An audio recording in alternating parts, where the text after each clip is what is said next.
fellow Africans across the continent and in the diaspora. 25th May 1963 to 25th May 2024, Africa has freed itself from the yoke of colonialism and the appalling system of apartheid. African Union will get a new chairperson in the next 2 months. That's in February 2025, as Musa Faki, the current chairperson, is set to retire after serving his 2 terms. Will it be Raila Odinga or Mahamudu Ali Yusuf?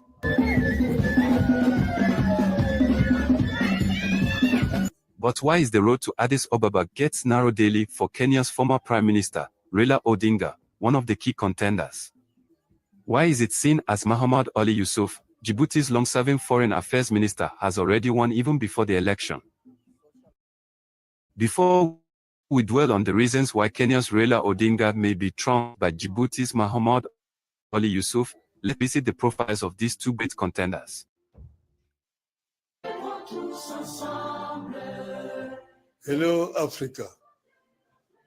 On this 25th anniversary of the birth of the African Union, allow me to say, long live Africa. Raila Amolo Odinga was born on Sunday, January 7, the year 1945 in Kenya, East Africa. His father was the first vice president of Kenya. Raila Odinga is a Kenyan politician and charismatic leader who served as the Prime Minister of Kenya from 2008 to 2013, a position created to bring peace after his election was robbed in 2007. He unsuccessfully vied for president in Kenya 5 times, that is in the year 1997, 2007, 2013 and 2022, but as always in most African states, his victory has been stolen 4 times. He loves peace and cannot force himself to be president despite being robbed his victory. He was the Member of Parliament for Lang'ata constituency in Nairobi region from 1992 to 2013 and has been the leader of opposition in Kenya since 2013. In February 2024, he announced his candidacy for the African Union Commission chairperson. Raila Odinga, at 79 years old, remains a towering figure in African politics. He also held a critical role as the AU High Representative for Infrastructure Development in Africa, and his vision for a progressive continent, one that stands firm on issues of democracy, human rights, and continental integration, is aligned with the values the African Union strives to uphold. For very many decades, Odinga has symbolized the promise of political change, his perseverance of opposition in Kenya's democratic processes and statesmanship advocacy for other African countries has seen him lead major reforms and rally for radical change. His electoral track record may prompt skepticism about his ability to unify a diverse continent rising from colonial ashes and figuring out how to have a seat at the table, including permanent representation with veto powers at the United Nations. Let's now tell you about Mahamudu Ali Yusuf, as then after that, we highlight reasons why Raila will fail successfully. Mahamudu Ali Yusuf was born on Thursday, September 2, 1965. He has served in the government of Djibouti as Minister of Foreign Affairs since 2005. He worked at Djibouti's Ministry of Foreign Affairs and headed its Arab Affairs Department during the 1990s. He served as ambassador to Egypt from 1997 to 2001. Yusuf was appointed as Minister Delegate for International Cooperation on July 4, 2001. He was subsequently appointed as Minister of Foreign Affairs and International Cooperation on May 22, 2005. Yusuf served as chairman of the 129th Ordinary Session of the Council of Foreign Ministers of the Arab League in 2008. According to experts within regional economic blocs, RECs, he represents a different kind of political figure, one who has maintained a lower international profile but is deeply embedded in regional diplomacy. As Djibouti's Foreign Affairs Minister since 2005 date, Yusuf has played a key role in positioning his small but strategically located nation as a vital player in regional stability. Now let's focus on why Kenya's Raila Odinga might lose. 1. Strong tie between Kenya and the Western nations like United States and Britain. His campaign is sponsored by Kenya's President William Ruto, who is seen to be deeply in love with the rest. In Africa, the Western nations are seen as the spoilers of Africa's democracy, peace and development by interfering with Africa's affairs. The West have been accused by many African countries to be stamping neocolonizers, and some countries have even cut off their relationship with them or are in cold war with the West, like Rwanda, Burkina Faso, etc. versus France, United States, among other Western nations. Therefore, they see voting a Kenyan to lead African Union will promote neocolonialism in Africa, where Africans will be still forced to lick Western nations' buttocks in order to get help. 2. Religion. Raila is a strong Christian. But Muslims believe in brotherhood. They unite in sorrow and happiness. When one of their countries are attacked, like today the ongoing Gaza war, they will support their own whether he/she is right or wrong, provided Islam is attacked. With this reason, abandoning their own son, Muhammad Ali Yusuf, a fellow Muslim from Djibouti, and voting a Christian who is Raila Odinga is just totally impossible. It's seen as most African countries dominated by Islamic religion, and though AU chairman, Moussa Faki Mahamat, has endorsed Djibouti man for the position. This is another challenge for Raila Odinga, who is a Christian.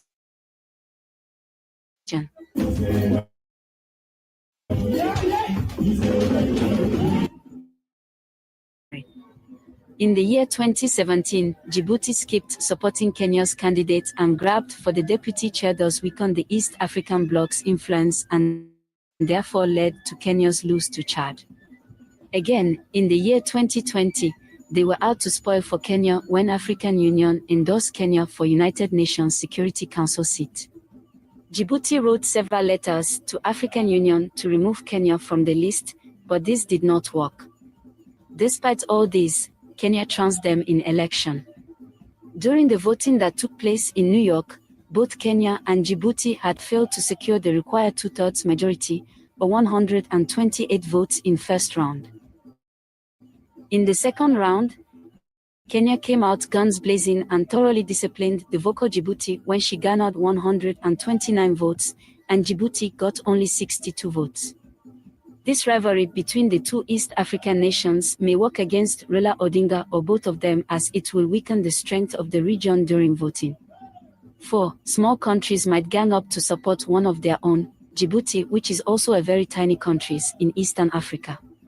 Africa has got very small countries in whose borders were drawn by the colonizers, and this might affect the elections, especially when they group to support Yusuf from Djibouti. 5. Language and colonizers. Africans were colonized by various European powers, and they might group themselves as per their languages or colonizers. Those who speak English might vote Raila Odinga, whose country Kenya speak English too as a national language. Those countries colonized by France or speak French may vote for Djibouti, former French colony. Despite all these obstacles, any African leaders and nationalists who fought for liberation and democratization and are alive today still regard Raila Odinga as a torchbearer of Africa's political renaissance. His experience navigating complex political landscapes, both at home and abroad, could be invaluable in steering the African Union through its current and future crises. His familiarity with Africa affairs, Raila Odinga, as a frequent keynote speaker at global forums and an outspoken advocate for African interests on the world stage, it is inarguable that he enjoys the robustness in diplomatic connections that could help him rally support among AU member states and beyond. But all in all, both candidates have a diplomatic and international stature to reckon with, which is a significant asset. Do you believe in this research? Tell us why you support it or disagree with it. Africa Archives TV, bringing Africa to you. Thanks for watching. All right.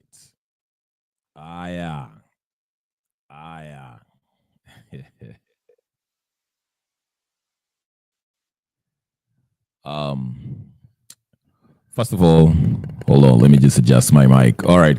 I think I'm audible now. Let me just get on in. That was a brief. Thank you for African Archives. Please go subscribe to that channel. It's a very interesting channel. In their analysis, they basically say that by all indications, Raila, it seems he has a slim chance of winning the AU seat.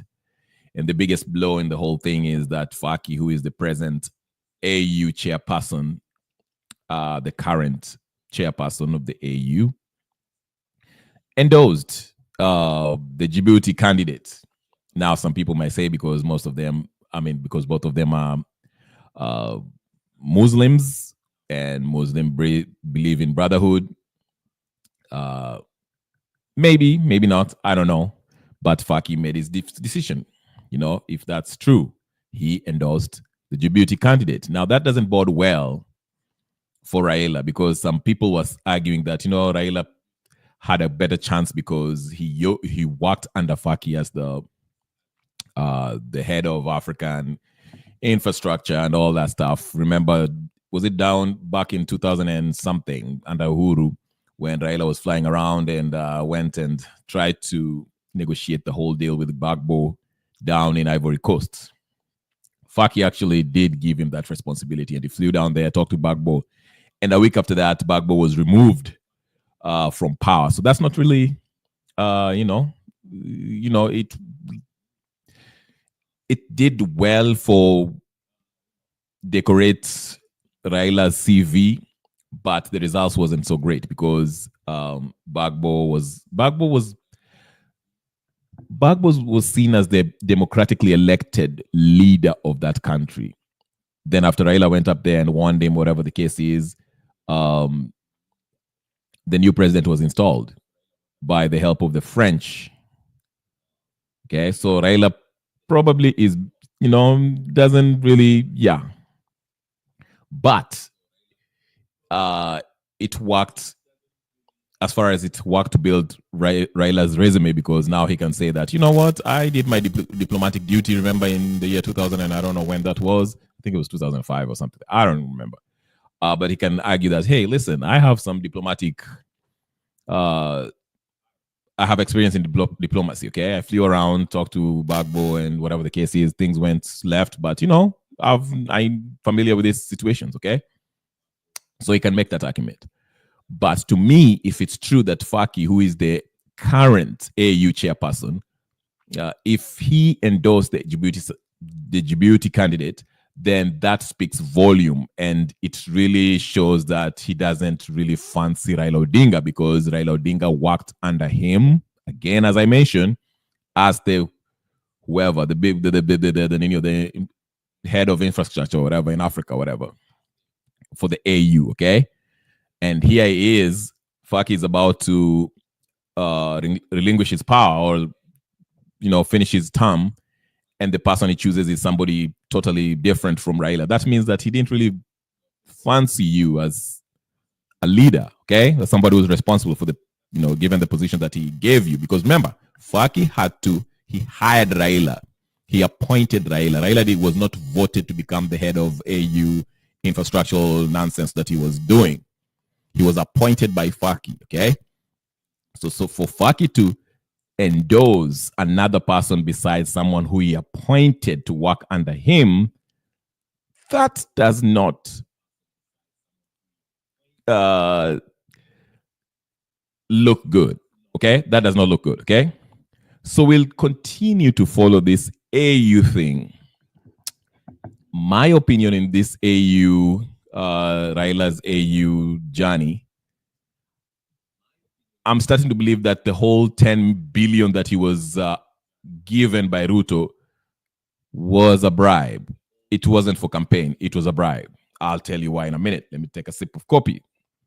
Ebu ingieni, karibuni, karibuni, karibuni. Karibuni, get in. I'll put the link in for whoever, and whenever. I drop the link if people want it. If they don't want it, it's up here. But thank you so much. I'm glad to see you. Gypsy Con, I see you. Principal Kaur was here. I just work here. Mom, karibu sana. All right, I just work here. I'll throw you the link. You ask for it, I'll give it to you. So, like I was saying, the reason why I think this thing was a bribe, listen, and let me explain this very quickly without wasting anybody's time. The reason why I think this was a bribe is I think Raila understands that he will not win this AU seat. Now, when Raila lost the elections, we all know the story. He went to the streets, tibim tabam, tubum tabam, tubum tabam tabam. Then there was NADCO report.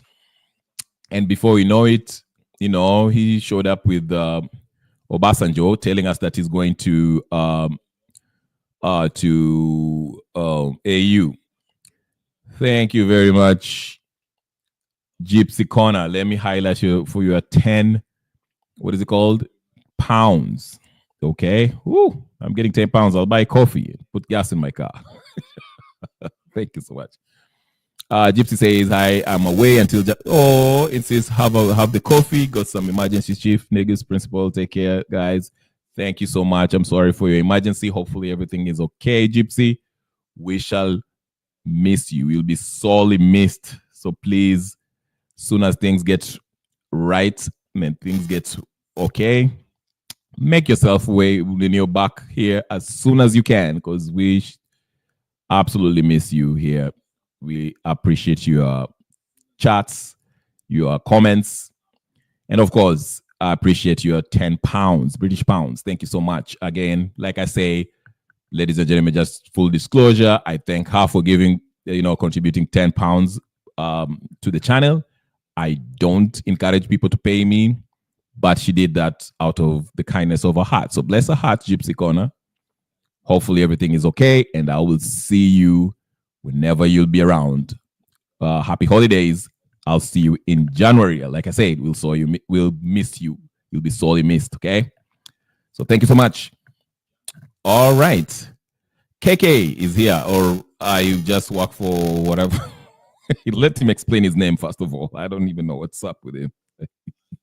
But no, yeah. no, bro. Don't do this to me. I've never, I've never had like a badge of honor, but I just got one. Bernard blocked me, Jana. I wasn't a part of the conversation anyway for the last 2 days. He blocked you? Yes, blocking me. Even linking on the channel. Yes. Like whenever you get like the StreamYard here. Yes. It's a shame, man. Join the gang. Join the gang. No, some of us, we don't come here, and I know one of people. You come here because of what you're seeing. You care about our people, country. Some of us here are working. It's a shame. Mm-hmm. It's a shame. This is a business to some of us. And thank you for just saying, even if Gypsy amekusamazia, whatever amekusamazia, it's just an honor and talking to honor what you're doing. Some of us are working when our people are burning, and they're proud of it. It's very sad. It's very sad. It's very unfortunate. Sad. That's why I usually say, sorry. I was just saying, like, people work hard for their money. That's why I don't advocate people, giving out money. But Gypsy, like I said, she gives out of her, the kindness of her heart. She's moved. Also, clean black sneakers. She hasn't been here for a while. Well, she was here like a few days ago. But she also does contribute. But they do so out of their own volition. Like, they're like, okay, thank you. I appreciate your channel, which is nice. I don't ask for it because I know how hard everyone works for their money. I'm sure, KK, you work so hard wherever you are. So I'm not asking for anybody for money. But, if you give it, sawa, tunakushukuru, but don't feel obliged. Don't feel like, okay, let me just drop some money for this guy because that's what he is. Yeah. I'm just saying that for the record. But what was your crime? Please explain. What was your crime? What did you do to Bernard this time? I guess aliona conversation when I was here. Then Mmeanza kuongea na akina Mondo hapa. Me, I was just part of the conversation. But while I try to be, not to talk kuongea vibaya wa watu, I don't insult people unless you push me far enough. But I will say this again. Some people are not working for the good of our people. And remember, there's one time I confronted him and I asked him, what's the purpose of this conversation? Where are we going? To him, this is a day job, or that's how he makes money. And he's working for donations here, and he's getting paid by Raila. It's obvious. It's so shameful to see educated people insult their own intelligence, because they're not insulting anyone. They're not. Anyone with the logic, they can see through the BS. And it's a shame that we have to come and control the other channel. People can voice their opinions. It's just basic logic. Anyone can see that.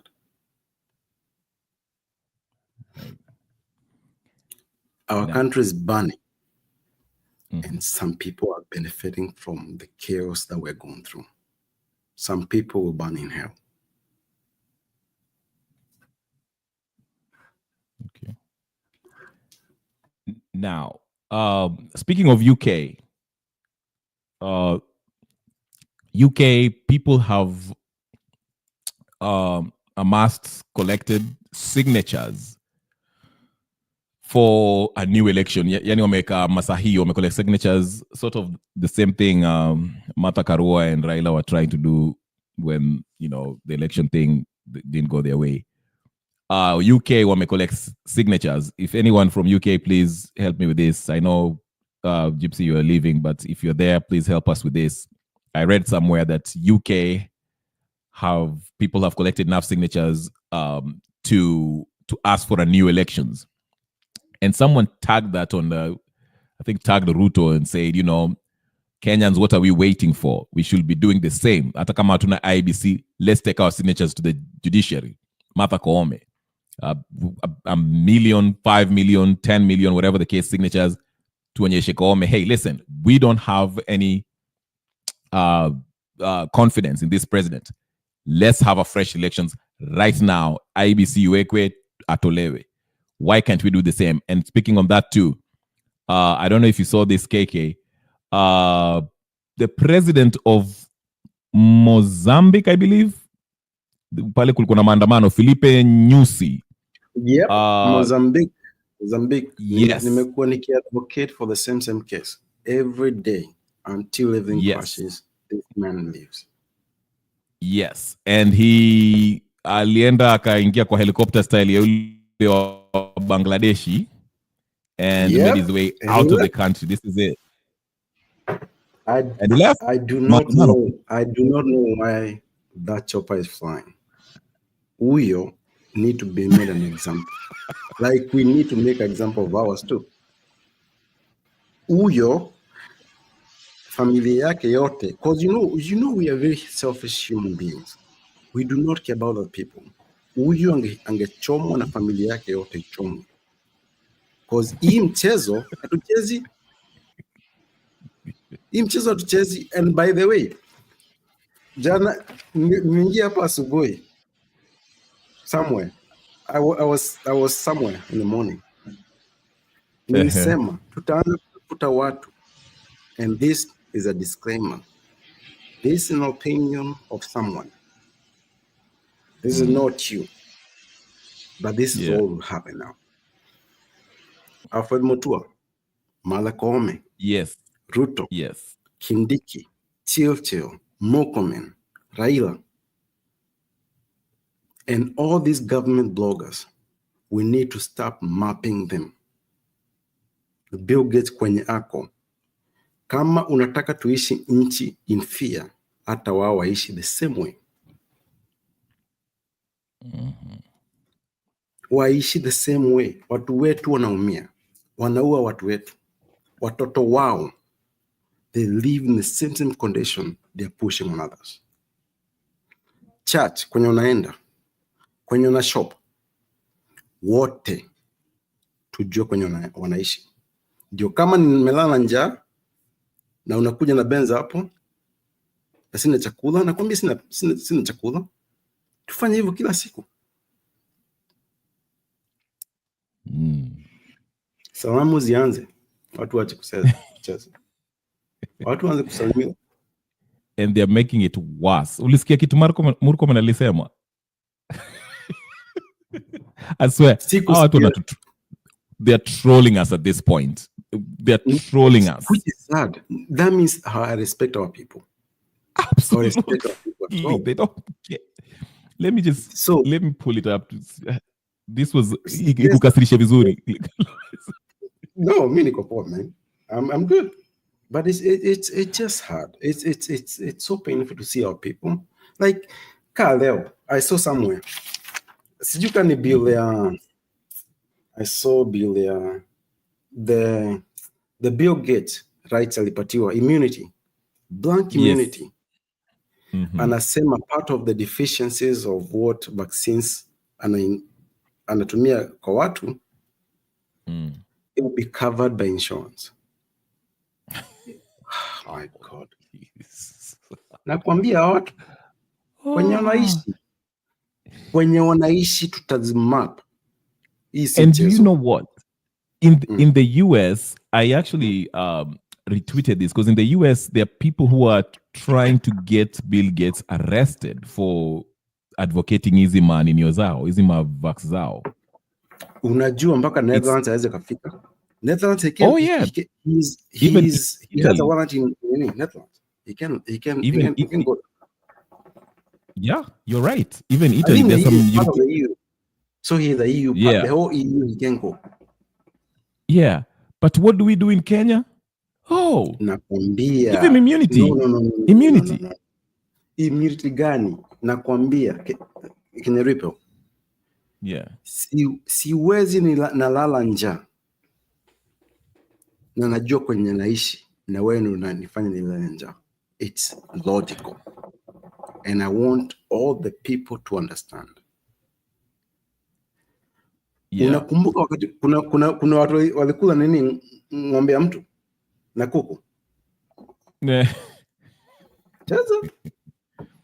Cheza. Yeah, the problem hatujafika hiyo stage, and the problem also ni kuwa watu wanakuwa programmed or conditioned into thinking, the problem is not actually the president. Unajua nini? Problem ni kwamba hatuko na power.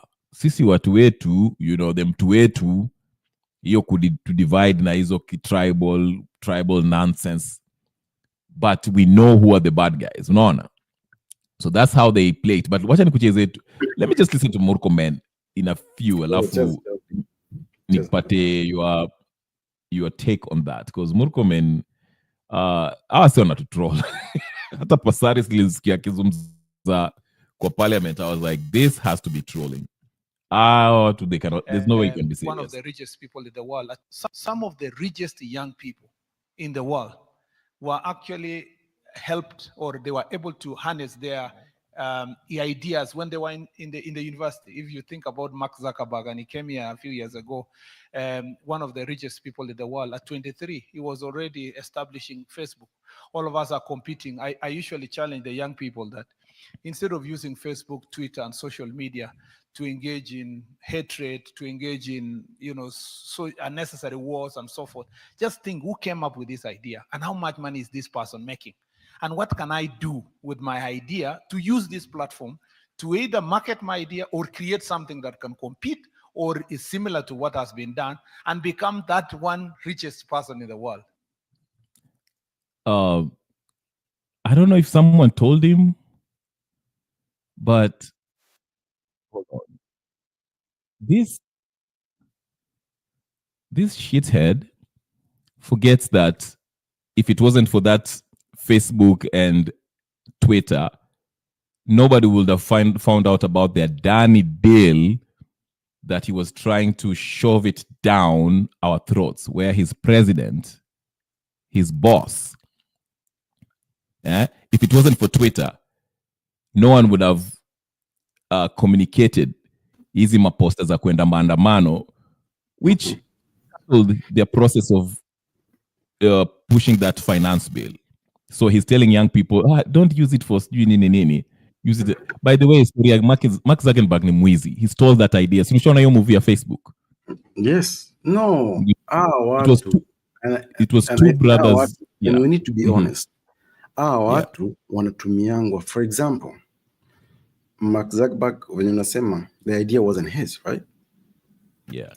Then the US government saw this as a tool to push their agenda. So they funded the whole thing and pushed him up to be that rich. The same as Bill Gates.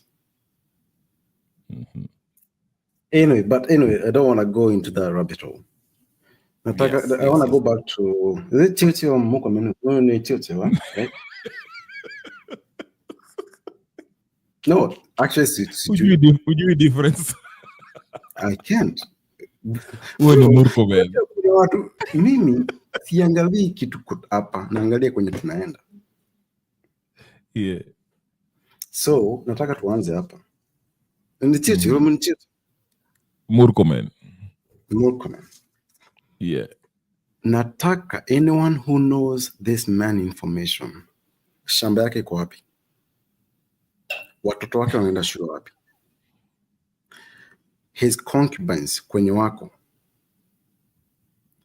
The same thing wanna push in our people, they have to live with the same conditions. Hata yeye nini supermarket bila guards. Because hii mchezo has gone too far. It has gone way too far.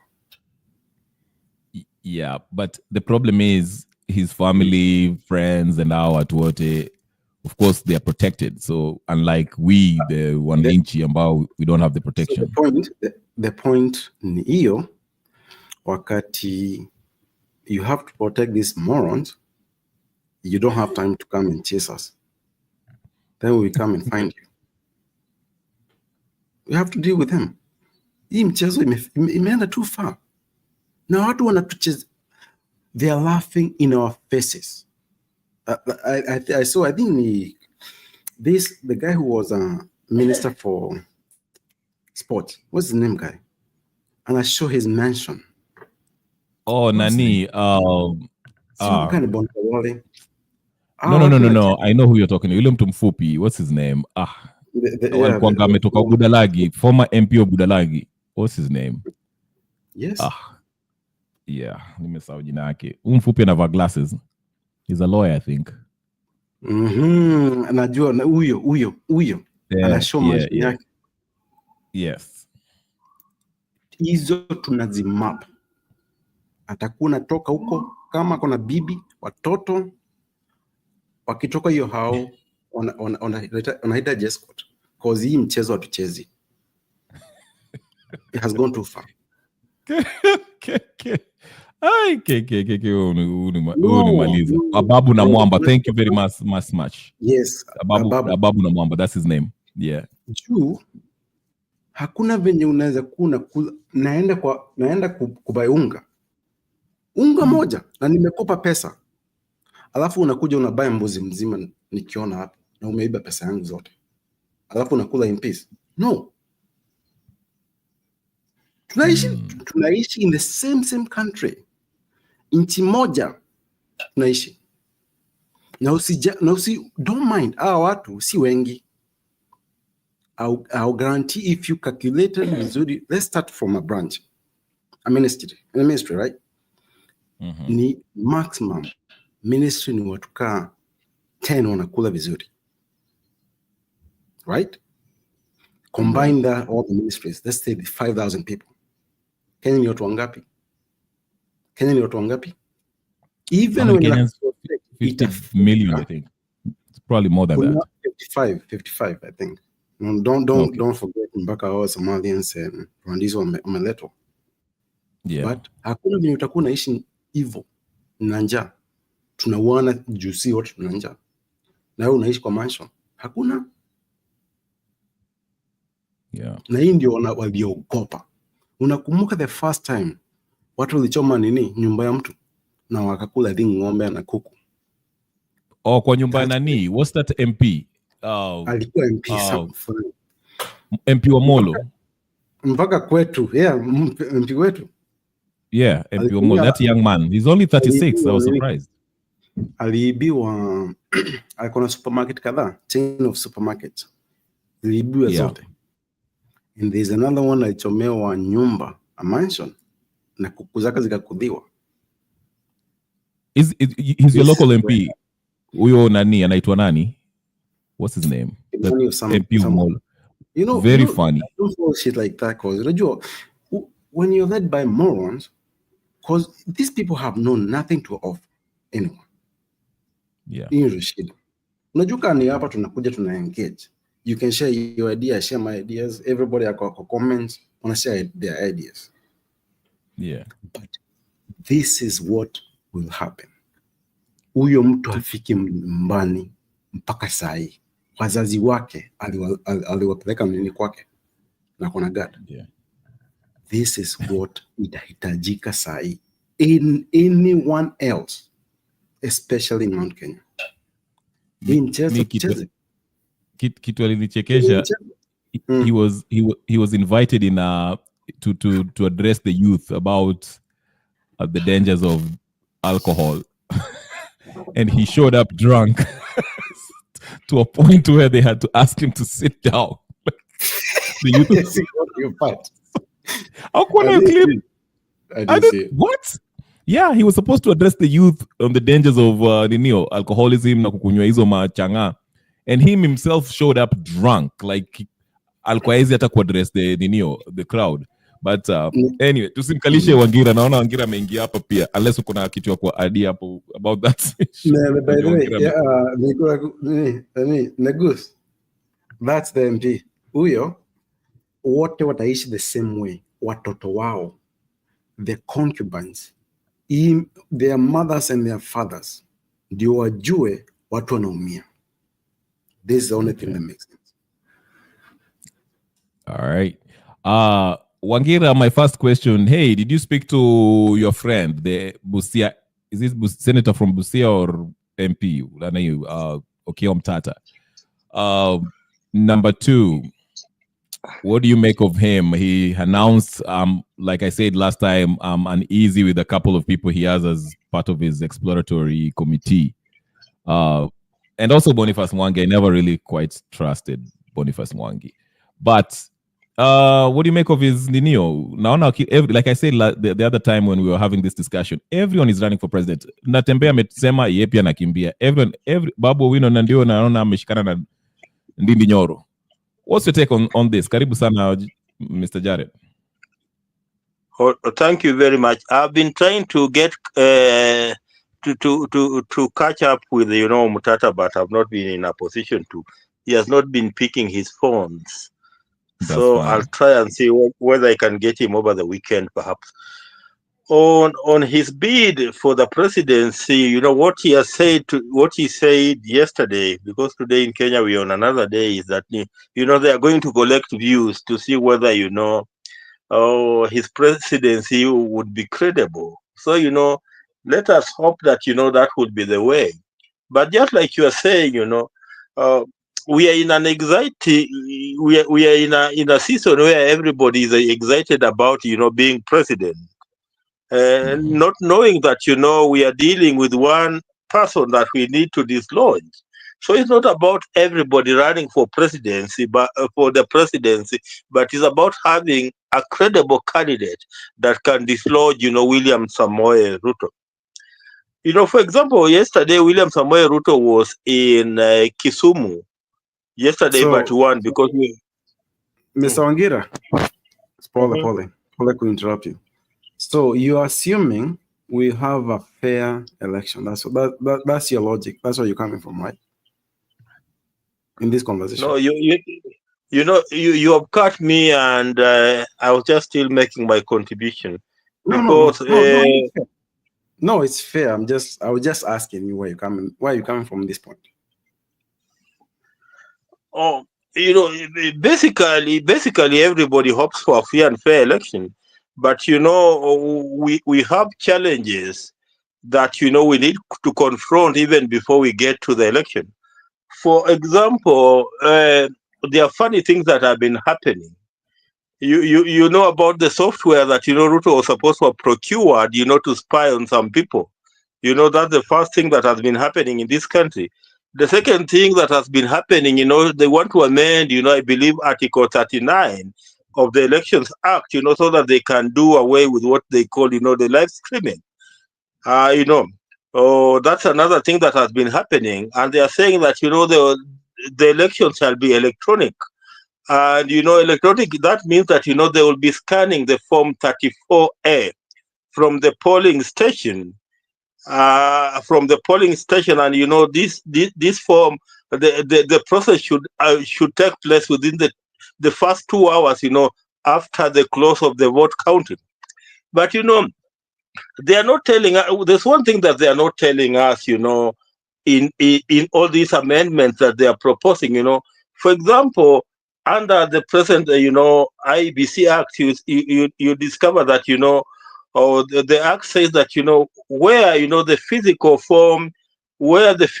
form is inconsistent with the electronically filed form, then the physical form shall prevail over what is electronic. That's what the law says today. But in the present proposals, they are not telling us that in the eventuality where the electronic is inconsistent with with the physical form, which one takes precedence. They are not telling us, in all those amendments. So, or just like I was saying it here the other time, that William Ruto, has discovered that he's not winning this election, and I'll demonstrate to you why he's not winning this election. And William Samoei Ruto is embarking on a process to Kibakias in 2027. Let me give you. I've been looking at the numbers, physically for the last 3 days, and after even looking at the numbers now, I'm even convinced that Raila Odinga could have lost, the elections of 2022, looking at the numbers the way they stand. And if these are the numbers that we are going to work with in 2027, and so far we have not seen signs of registering new voters. So I want to work with the numbers that we have as they were cast in 2022. And remember that we have a big block of the GNCs who are just waiting to be registered as voters, and majority of them will be anti-William Samoei Ruto. Something surprised me, that William Samoei Ruto got 7,176,141 votes in 2022. Those were the numbers that were used to declare him as president. But out of this number, the 7,176,141, imagine that 4,251,734 were votes from Mount Kenya. 4 million out of 7,176,141. 4,251,734 were votes from Mount Kenya. And when I talk about Mount Kenya, I mean, the counties of Kiambu, the counties of Murang'a, the counties of Kirinyaga, the counties of Nyeri, the counties of Nyandarua, the county of Embu, Tharaka Nithi, Meru, Nakuru, and Laikipia. Then plus, the votes that, William Samoei Ruto got in Nairobi. Because in Nairobi, the votes that, William Samoei Ruto got in Nairobi were largely Kikuyu votes, because, we have almost zero Kelenjins who are voters in Nairobi. So, that tells you that, it is Mount Kenya that made William Samoei Ruto to become president of the Republic of Kenya in 2022, if these are the factors as they stand. So, today, we are talking about 4.2 million voters. Oh, there's some echo there. We are talking about 4.2 million voters who are now getting out of, Ruto's vote basket, 4.2. So, tell me, how is going to narrow this gap of 4.2 voters to 4.2 million voters? How is he going to narrow that gap? The only way for William Samoei Ruto to narrow this gap is by backing us. There's no other way. Because I've looked at the numbers even in Western Kenya, the numbers that Raila Odinga got in 2022 in the entire Nyanza and the entire Western province. The entire Nyanza and the entire Western province. There were 2.9 million. So even if you were to give, William Samoei Ruto the entire 2.9 million, how will they feel in this gap of, of 4.2? How will they feel in that particular gap? And, we were discussing the dynamics here that, if Raila is not going to run, then, there are some votes that are not going to become transferable. For example, there are votes in Western Kenya that will not be transferred to William Samoei Ruto, even if Raila Odinga was to tell the people of Western Kenya that, he was supporting William Samoei Ruto. So with 2.9 million votes against 4.2 million votes, how does, William Samoei Ruto deal with this particular void? He has a challenge. And if you watch him, in Nyanza where he was saying that, we don't want tribalism, we don't want blah, blah, blah, we don't want blah, blah, blah. You see a guy, who is frustrated in a way. And because, the dynamics, are showing that, coupled with many other things, including the Gen Z, including the poor economy that, we are having in this country, including the non-functioning of the government, or institutions like hospitals, everything shows that, William Samoei Ruto is not likely to win this election. So what does he do? William Samoei Ruto has started to scheme on how to Kibaki us in 2027. That's the truth. That's the truth. And that's why they don't want, the live screening. Because, live screening will always, give you a rough idea on how, these elections are going. But without live screening, then how do we know? How do we know who is losing? How do we know who is winning? How do we know? Without live screening, how do we know? So, William Samoei Ruto is planning on how to Kibaki us.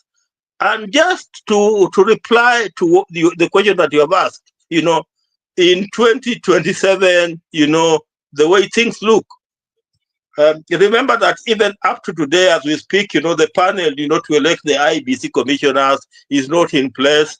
Already people are in court. We don't know why they are in court every time. The court had given an okay. I understand that there's another group that has run to a court in Kiambu, and another injunction has been given. So, we don't know when this IBC selection panel will be constituted. And, I believe these are delaying tactics for William Samoei Ruto, so that, he can constitute the IBC at the end tail of almost the end tail of his, first term. And, if you're constituting an IBC at the almost end tail of, your term, and you are the incumbent, then you are in control, you are in control of almost everything. So, to answer your question, we are likely to be confronted with an election that will not be free and fair come 2027. If that is the answer that you wanted me to give you. Wangira, let's step back, right? Me and you. Whatever Ruto is pushing to our people do not make sense, right? This man is killing our people because they're just saying things are not working, right? This man has not appointed people to run our elections, right? This man has bought a judiciary system, right? And you're here talking about elections. Does that make logical sense to you? That we're here talking about issues of this tribe or this region when this person is the one running everything in our country. And are we engaging that conversation in good faith? Mr. Wangira, you're a smart person. You're elder here. Is that conversation based in good faith? You don't have to answer it. Thank you. Yeah, I can feel your frustrations. I can feel your frustrations, wherever you are. I can feel your frustrations. But despite the challenges that we are being confronted with, it does not mean that we give up as the people of Kenya. So are you telling us that we raise our hands up and we say hallelujah, amen for William Samoei Ruto when he's planning to Kibaki us? Are we not supposed to be doing something about it? That's perhaps what I would be asking you. Because, where things stand, William Samoei Ruto is planning to Kibaki us in 2027. He has known that, on a free platform, he cannot win that election. So the only way that he can get re-elected is by Kibaking us. But are you telling us that we raise our hands up and we say hallelujah, amen for William Samoei Ruto to get a second term? No, Mr. Wangira, I'm not saying that you're wrong. I'm just trying to show you from where I am, that's not a solution. So the solution, like Nagu said, this person has to go first. Then we can talk about this politician, this ideology, this, idea. But until that happens, nothing makes sense. This is where some of us are there. Okay. Before Wangira, I know Melchizedek is also here. I think there's two ways you guys are skinning this cat, from my understanding. I get where you guys are from. I think I'm with you, KK. We need to get rid of everything before we get to 2027. We shouldn't be talking about 27. I think Wangira is just outlining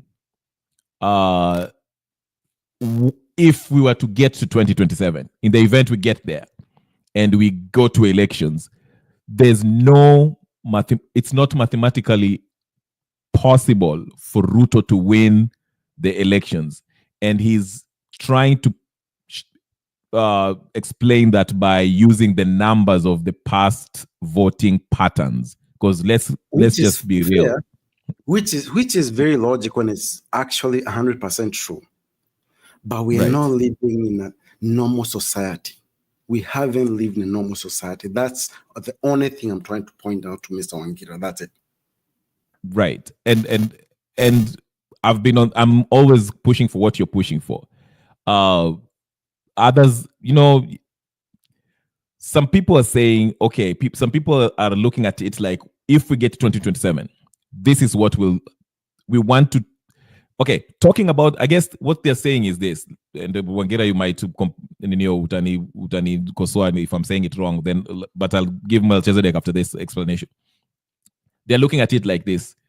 While we are trying to remove Ruto now, we are also tunaangalia ile mitego anajaribu kuweka kabla tujafika hizo 2027. Because that's why he's naming this e-bill ya kwanza hii anataka kuleta sijui ati you cannot stream the live results from the polling stations, okay? Then hizi mchezo zake, the ninio. I don't know if you had the clip from Jagi when he was saying that. He was explaining something that I've been explaining here to Azimio and Kenya Kwanza are going to, basically ODM and UDA are going to have 5 of the commissioners, okay? Which is already a rigged system. So these are the things that Ruto is doing because amejua 2027 guarantee, it's almost guarantee he's not going to win based on what Wangira is saying. Now, me and KK, we are looking at it like this.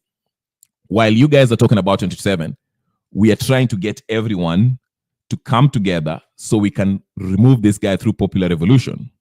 Okay? So now I get both sides. I'm with the people who are saying we need to remove this guy now. We can't wait 2027. The game is rigged. We are not going anywhere. But I also am entertaining I'm entertaining Wangira's take here where he's saying, okay, tukifika 2027, this is what's going to happen. Either way, Ruto, we shall have to have a confrontation with Ruto, the people versus the Ruto. Mr. Let me give Wangira's point is very valid. Let me make 10 seconds, please. Okay, then we'll go to Mr. Mr. Wangira's point is very valid. In a normal society, we're just not in one, sadly.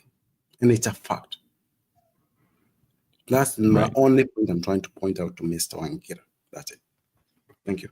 Okay. Melchi, Golgotha namna gani? Tuko salama. Ruto nakupeleka aje?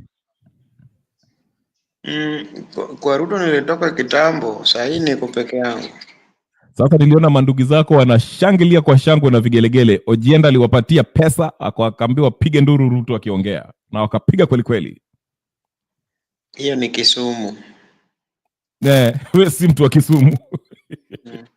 We ni Homa Bay, ni pole, nimesahau. Bas, sasa kama ushajua hivyo sasa. Si mimi nimekuna weka goro moja. Wacha kumexpose. Unajua some of us kuna watu kazi yao ni kutuwatch. So mimi hata uni expose mimi nilisharogwa kitambo. Endelea.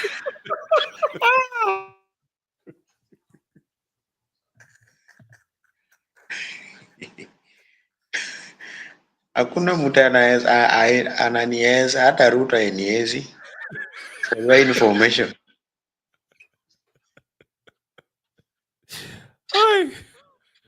Okay, Melchizedek. Tuendelee. Maoni yako namna gani sasa hii tunaenda 2027 hapa? Tumeletewa hata, wacha nikuulize hivi pia. Kuna there's a law imeletwa ati sasa I think it will be legal to sell human body parts. That's what I was discussing today with some of my friends.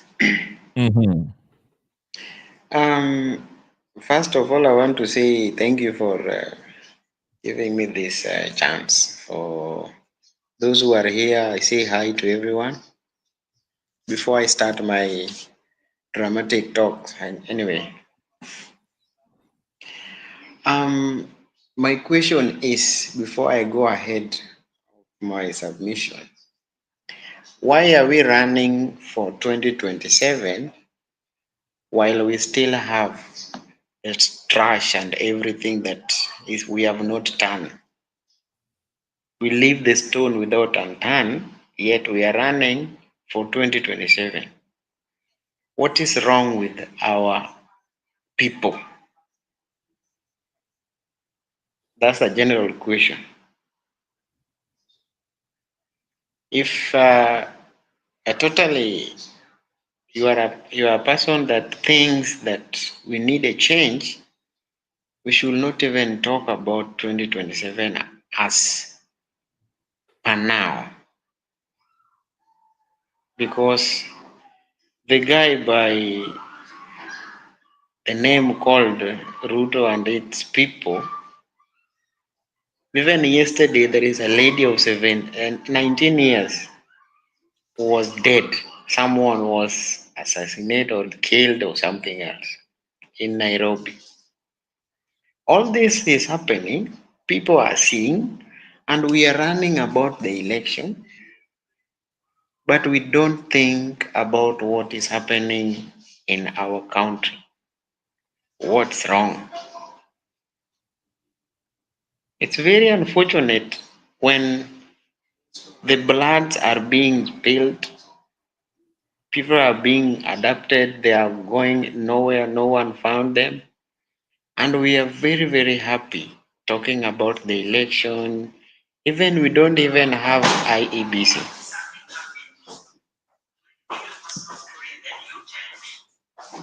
And then we are talking about where are we heading? I think conversation, I think before Kuja, we had this with the Kenya people. Na mimi nisema, na hii ni kitu sio mimi, watu ni wengi wanaongea how will they talk. Pain lazima ianze kuongezeka mashinani. Christmas watakulia ni Nairobi. and even in the villages, mauchungu ya what people are going through, familia zao wajue, watoto wao wajue wao ni wasaliti. This is what is happening as we speak. Kama ujui, sijui kwenye side mnafanya nini tutafanya na wajue. I want them to know, because this is not a joke. Okay, but just continue with your submission.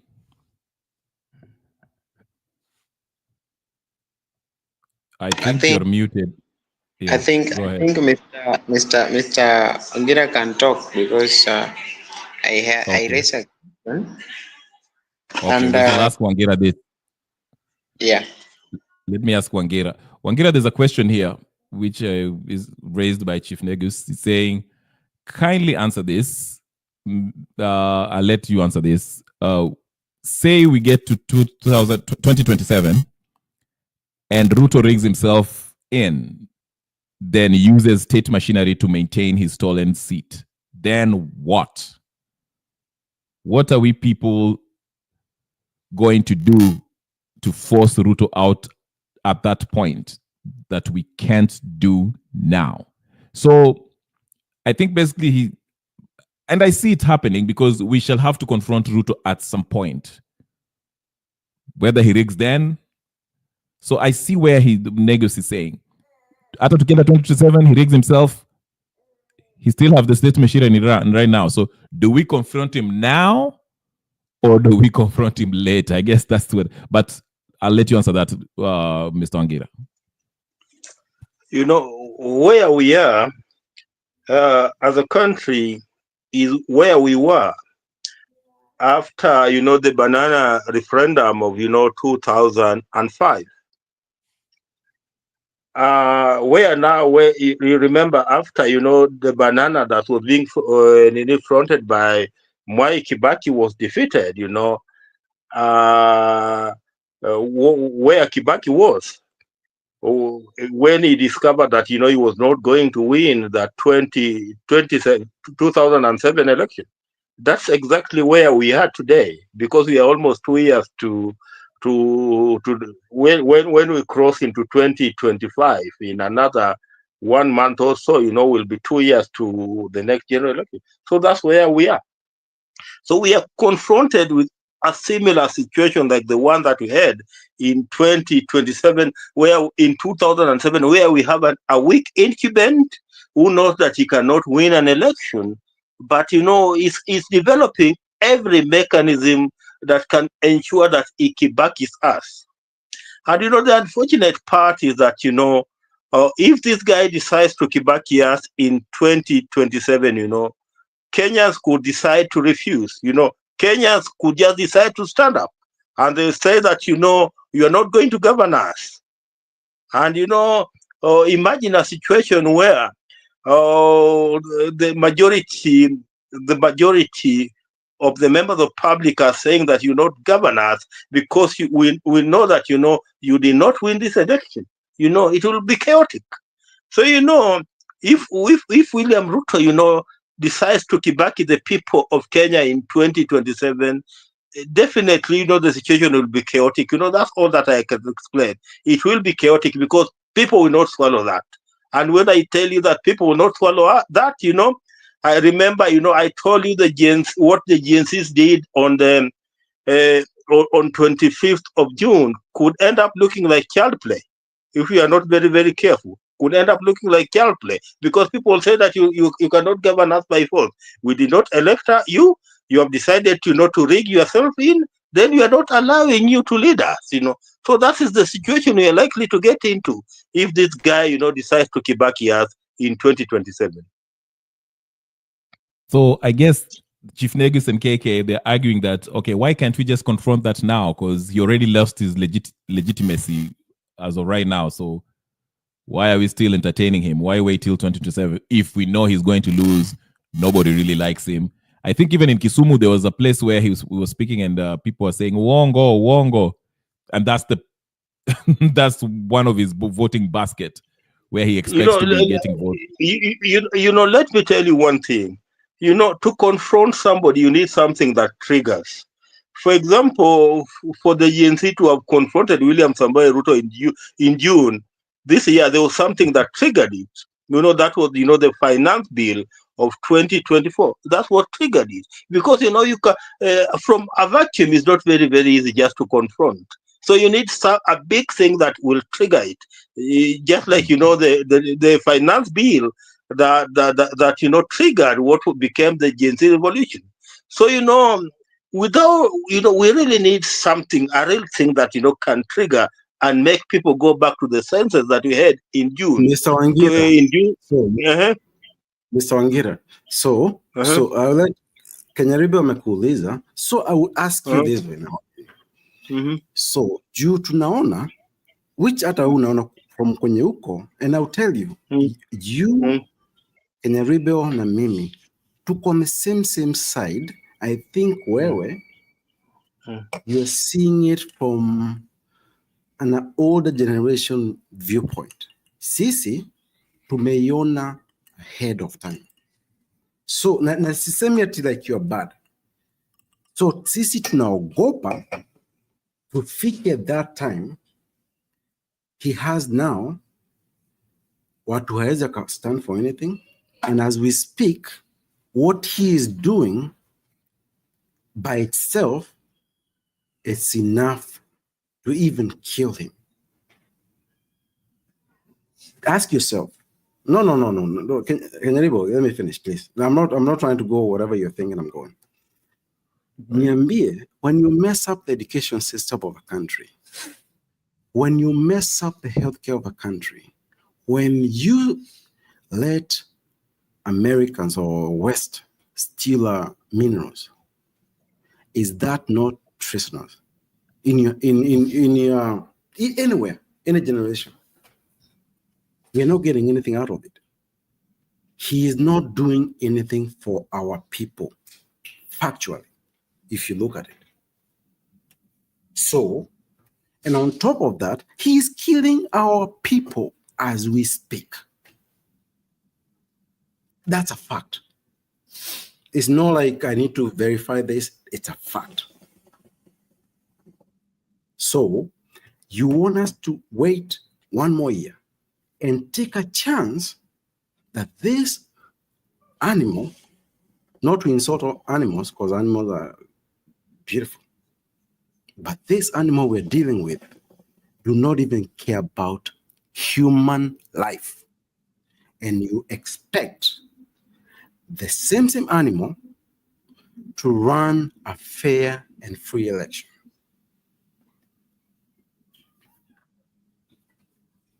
Okay, can I come in?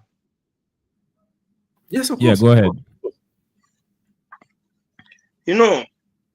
If you have studied history of revolutions, I always compare revolutions with a balloon that must keep on being filled with air, so that, it attains, that point where it can even burst. Like, that's what I call, a triggering moment. And that's why I was telling you that, this year we had a triggering moment, in the form of, the finance bill 2024. People are hungry. People are hungry. Sorry. People are hungry there, outside there. People are hungry. People are fed up with this regime. But, there must be what I call the trigger moment, where the trigger moment that, that where people, will attain, that point of no return. And they'll say, now enough is enough. Just like, the finance bill was the triggering moment. We lost that triggering moment this year, through the finance bill. After, Baba betrayed us, what I call, the betrayal of Baba, the Baba was used to deflate, what was, that trigger moment by the GNCs, by William Samoei Ruto. So, let me just finish. Okay. So, we must build another trigger moment It could be next year. It could be 2026. It could be even after during the election in 2027. But we must have another. This is why I disagree with you now, and I'll tell you why. No, allow me to explain. Then you'll come in. Okay, that's fair. Because without that trigger moment, without that trigger moment, what I call the trigger moment, it might not be possible for people to come out to do anything. For example, I've just given you an example, of the GNZ revolution. There was a trigger moment. There was a trigger moment that was deflected by this old man called Raila Odinga. So how do we recreate that trigger moment? In fact, perhaps what we need to be discussing today is how to recreate that trigger moment.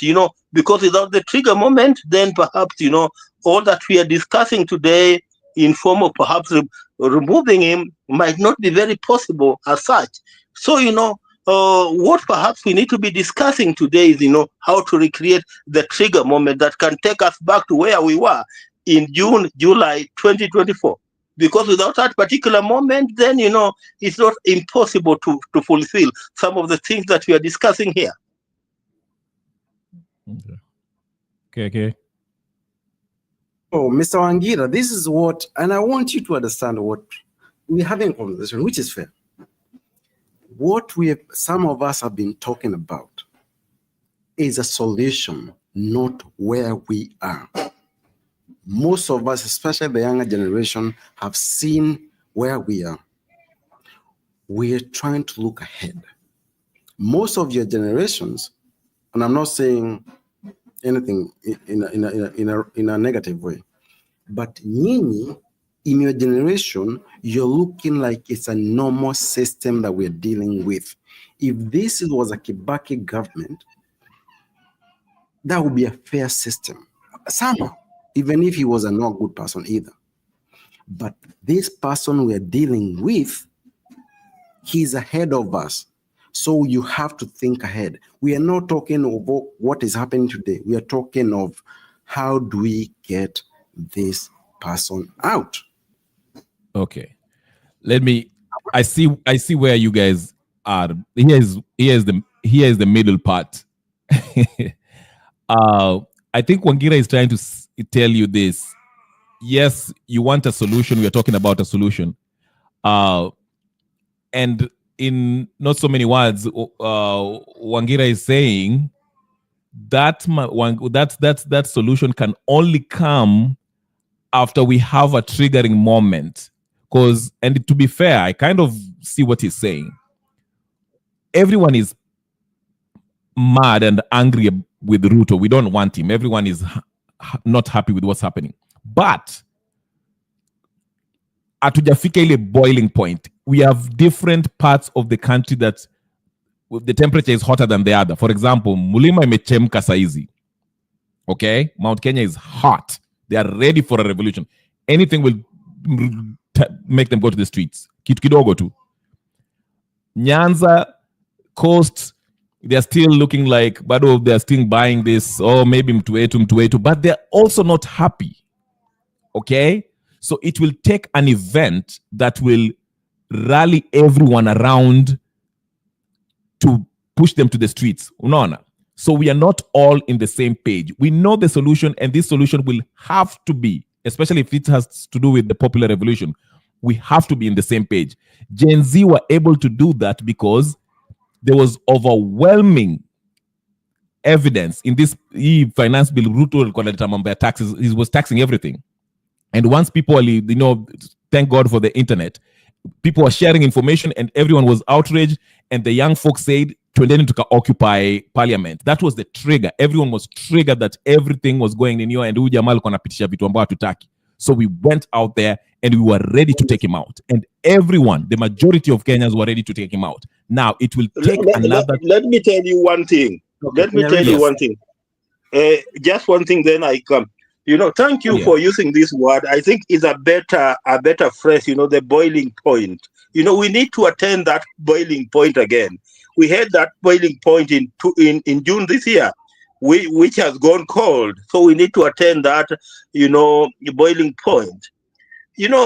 Already the serious propaganda that is going on.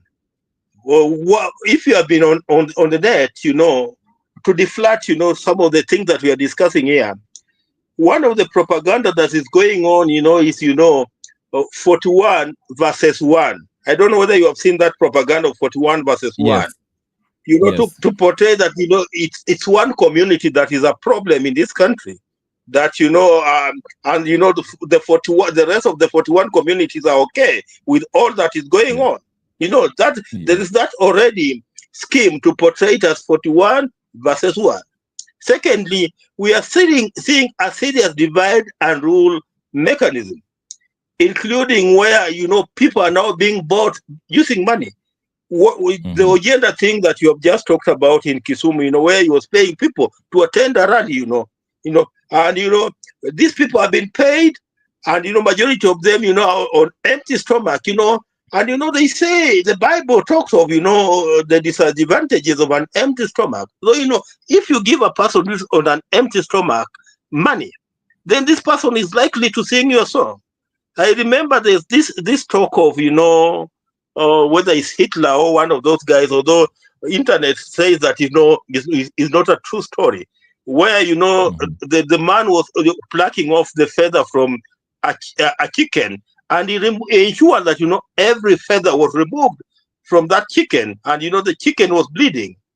But when he threw, when he decided to throw a few grains of maize or whatever it was, the same chicken that was bleeding, and the same chicken that had been punished by this particular person went running, after the same grains that had been thrown by the enemy.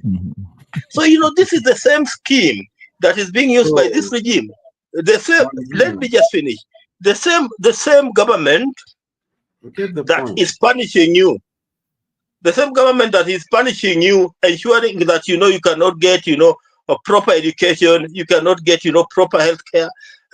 It's the same government that if it comes to your village to visit you, it's paying you a few coins so that you can attend its rallies. So we need to go back to the drawing board. What my brother was saying. Let us go back to the drawing point. I'm asking you. We are here to find that drawing board. That's why we're here, all of us. That's what we're talking. You're missing the point. Mr. Wangira ni moja. Now we're talking like with people. I'm not trying to be rude. Sorry, Mr. Wangira. We know what you're saying, Mr. Wangira, which is very fair. Sasa tunajiuliza, as the people that we expose kiasi, what's the solution today? Not next year, today. As we speak, huyu mtu amepatia Bill Gates nini? Immunity. We do not know what they are injecting our kids, our family's kids. That's an issue that needs to be solved leo, not tomorrow, not 2027, today. The question to you, Mr. Wangira, is how do we rectify this? Not talking about what is happening today. Solutions, please. Help us with solutions and be direct. This is how I'll answer you. What we need to do today is to develop a strategy to deal with this issue. Because if you want it dealt with today and you don't have the strategy on the table, you not deal with it. So, let us first develop a strategy, a workable strategy to deal with this issue first. Because, you want to deal, you are putting... Okay, hold on. Let one get go on. Let one get. But what is his? We don't want... Okay, KK, hold on. KK. Watch as Zumze. You made your point. Let him answer, then you can counter. Wangera, go ahead. So we can we don't want to understand each other. Yeah, go ahead. Sorry.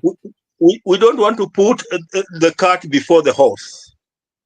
We don't want to put the cart before the horse. We agree that we are agreeing all here that we are confronted by an issue, a serious governance issue in this country.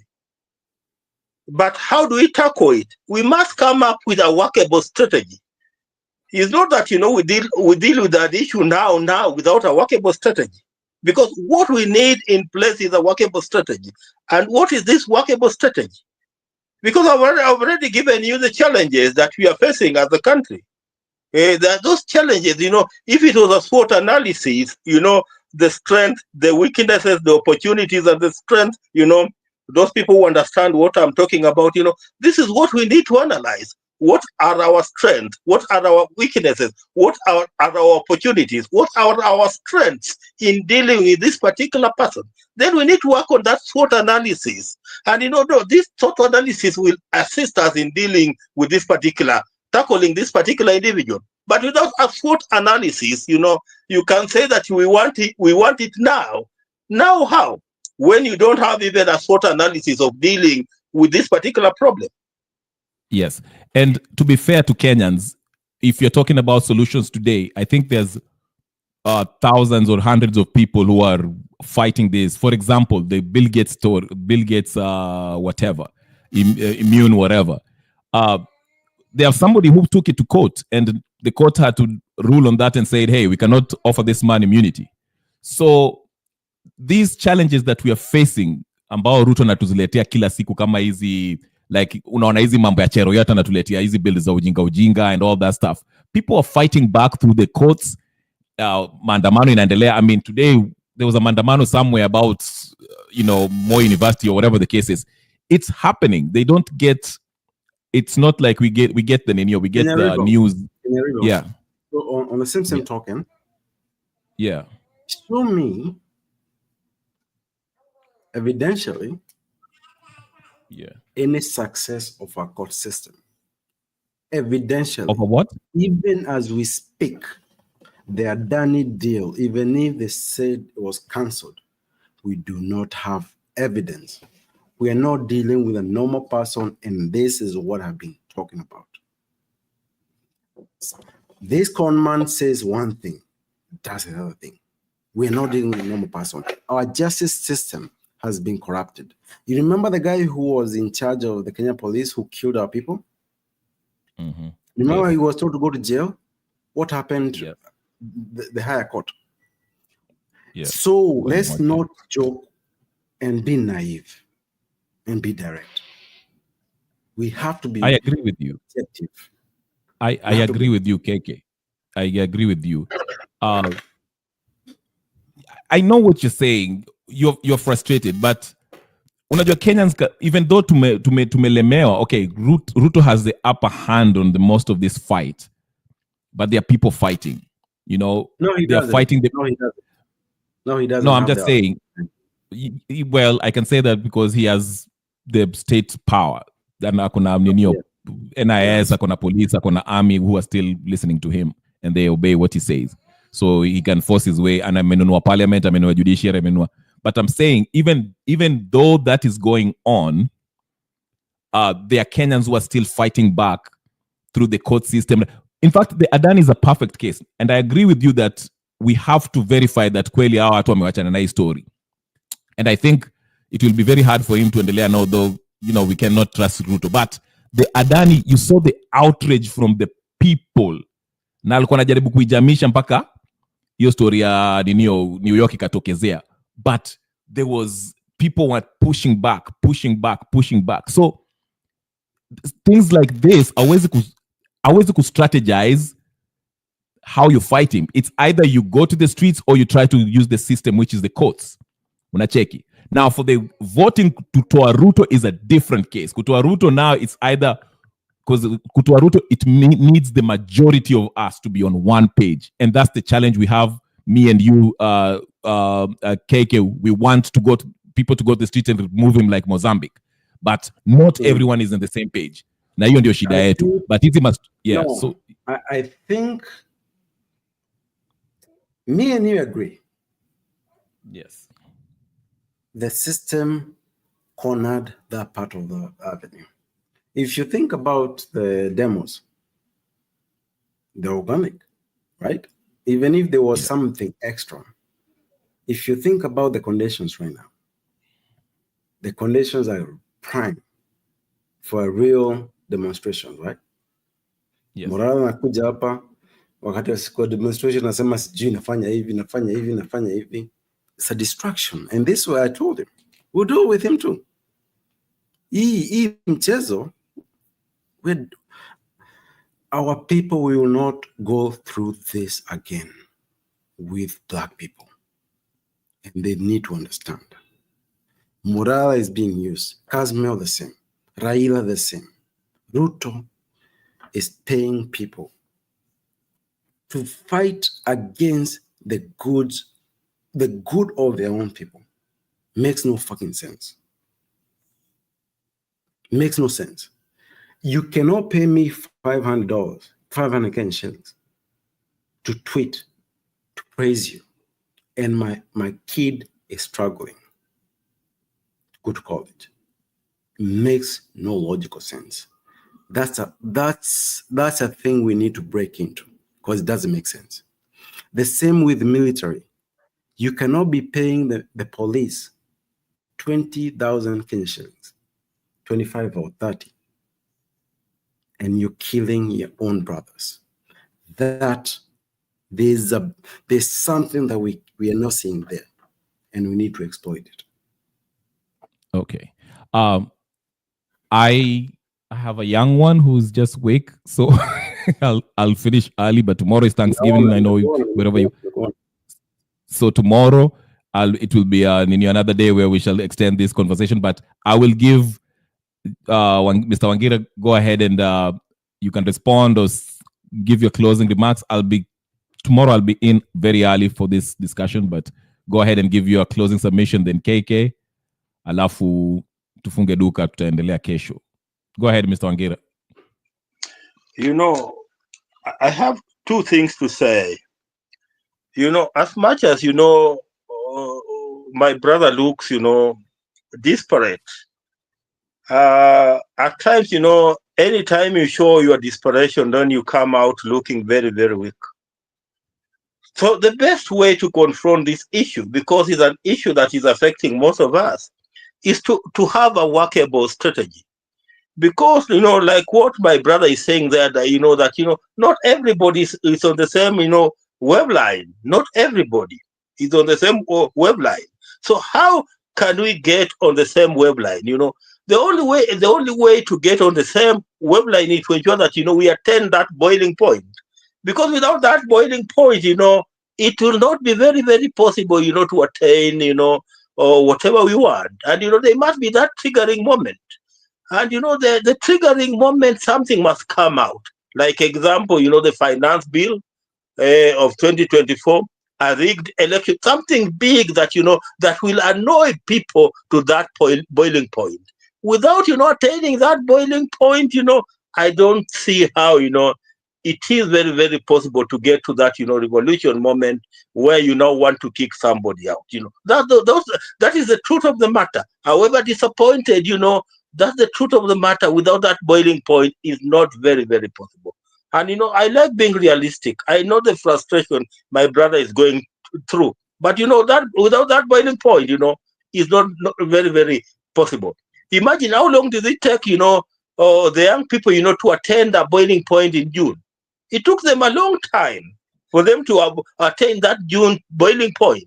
And, you know, what we need to discuss, you know, how do we attain that boiling point that will make, you know, the people of Kenya mad with this particular regime to a point where they will say that, you know, we no longer want it in power. But where we are and where we sit today, we are in the middle. You know, there are some who believe that the man is the rightful man. There are those who believe that he's not the rightful man. So, you know, this is like the Thailand issue, you know, of the Reds. If you remember the Reds, you know, who were camping at the airport forever. Who were camping at the airport forever, and, you know, the man was not leaving because the country was, you know, divided at that particular time.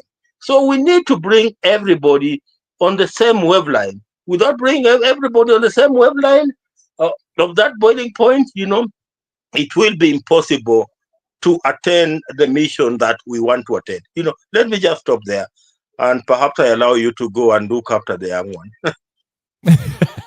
Thank you. Wangira, tomorrow I'll be early, and it will be a marathon. So please stay tuned. KK, anything you have to add on? Yes. So Nimetumwa, so I wanted to share some information. Nimetumwa.